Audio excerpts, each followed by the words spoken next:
Hello everybody, my name is LEGO Lee and welcome back to another LEGO set review. Today we have the LEGO Star Wars set from the new Disney Plus TV series The Mandalorian. This is the AT-ST Raider. I bought this set for $50 US at a toy store called Learning Express. It has 540 pieces. Here's a front look at your very tall vertical shaped box. There is the back of the box, and included with this set is one instruction manual that has about 112 pages of building. Now before we jump into today's review, please go check the links in the description. You can like me on Facebook, follow me on my Instagram. I post tons of cool content over there. And while you're at it, maybe consider becoming a Patreon supporter of this channel so you can see awesome reviews like this one. Here is the AT-ST Raider itself, and like most LEGO Star Wars sets, you get the main vehicle build and some side minifigures, and I'm not going to beat the bush anymore.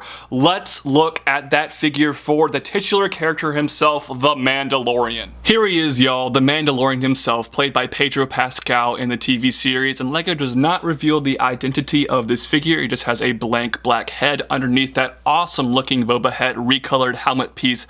That looks great. The torso leg printing, great. I love the kind of custom design for his weapon. From the back, he has a new cape piece that looks great, and behind there, some great back printing. So all around, a fantastically printed minifigure, and of course, a super desirable character to get in LEGO form. The next figure here is Cara Dune, and I think her hair piece is kind of underwhelming, but besides that, a great figure all around. I especially love her face print. That looks great. The torso and leg printing are also really solid, and from the back, she has great back printing and an awesome double-sided face. So besides that hairpiece, a really good Cara Dune minifigure. The final two minifigures in this set here are the Klatooinian, no idea if I'm saying that correct, the Klatooinian Raiders. These figures have the exact same face print. They kind of look like they might be from the Weequay race or something, or the Desert Skiff Guard race. I'm not entirely sure. Of course, the TV show was not out at the time of the recording of this video, but they had the exact same face print, the exact same leg print, different torso prints, and then awesome and different accessories.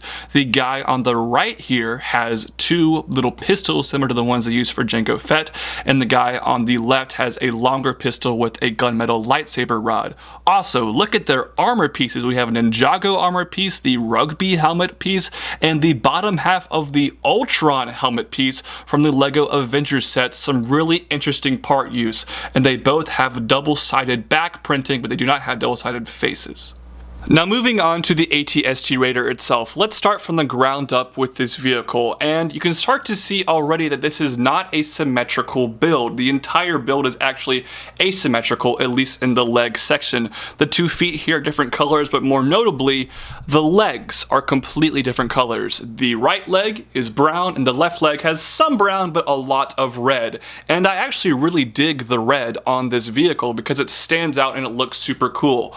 Also, that red leg, there's a lot of really interesting details here made with that whip piece. You can see it as kind of like wires around this thing. That looks super cool and makes for a very compelling design, and also helps to mix up the build from not being super repetitive. For the most part, the legs are fairly stagnant, but they do have one point of articulation, which is right here. And I gotta say, it's not super impressive, and you can't really get this thing in good poses or else it will just fall over. So the articulation on the legs is not great, and you also just saw this piece likes to pop off a lot. That is a small problem. It doesn't attach on super strong, so that is a bit of a problem. As we make our ways up this AT-ST, there's a lot more details. There's also tons of sticker details in this set, like right here, a couple stickers on the side here, some stickers on the back, and if you're catching my drift here, there are 23 stickers in this set. For a $50 540-piece set, 23 stickers is an absurd amount, and it definitely distracts and makes the build less fun. So there are way too many stickers in this set. That is really annoying. What's not annoying, though, is this detail right here.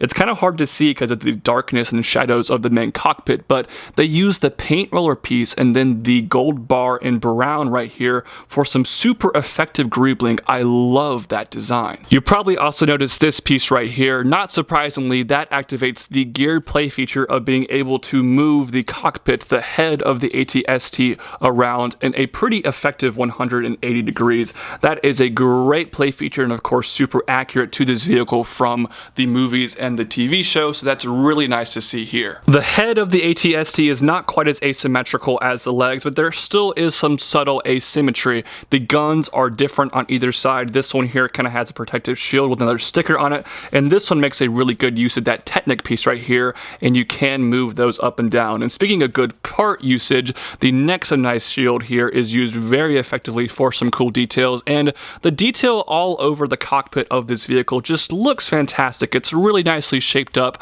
There are some lines here and there that aren't perfectly filled in, but for the most part it looks really solid. And of course, like a lot of LEGO Star Wars sets, there's this gun right here that can move up and down, and to activate the missile launcher, you just push in this piece back here, and it will fire the spring-loaded missile. That is an effective and well-used play feature, and I think it's integrated in pretty well and does not really stick out. There is a hatch on the top of this vehicle that you can open up, and you can have a figure pose up top here, or if you want to, you can actually just open the entire cockpit like this. Now, the inside of the cockpit here, I think might be my least favorite design of this set. First off, green and yellow pieces just stick out like a sore thumb there. There's also only one seat, and AT-ST should definitely have 2 seats. There's a small sticker control panel right there, and you can only fit 1 minifigure, and there's some pretty big gaps you can see right here, which is a bit annoying. So the inside leaves a lot to be desired, but otherwise this is a really well designed set. Now, if you're wondering how this compares to the Rogue One AT-ST from 2016, the designs are extremely similar. Now, of course, the color scheme is completely different on the AT-ST Raider, but the overall designs are almost the exact same in quite a few places. However, the new AT-ST has a lot more added greebling details, which I do like. Wrapping up my review for the AT-ST Raider, this is a really, really cool set. I think this is just a visually striking look for the AT-ST, especially with the brown and red legs. I think it's got great playability. It's a nice size. The price per piece is perfect. However, the price does feel a little bit steep when you consider that the last AT-ST that's the exact same size was $10 cheaper. However, this one does have added details, more minifigures, about 100 and more pieces, so I'm okay with the $50 price tag for this set. And the minifigure selection, like I mentioned, is just fantastic. I'm sure the Mandalorian will come in more sets in the future, but for right now, he's exclusive, and so are the other 3 figures. So overall, this is just a great set with way too many stickers and some little nitpicks that I mentioned throughout this review. So my final rating for this set here is going to be an 8.5 out of 10. What do you guys think about this set though? Please tell me your thoughts in the comment section down below. Also, while you're at it, please give this video a big thumbs up and subscribe to this channel, and check those links in the description that I mentioned earlier in this video. Thank you guys so much for watching, and I hope to see you guys next time. Bye bye.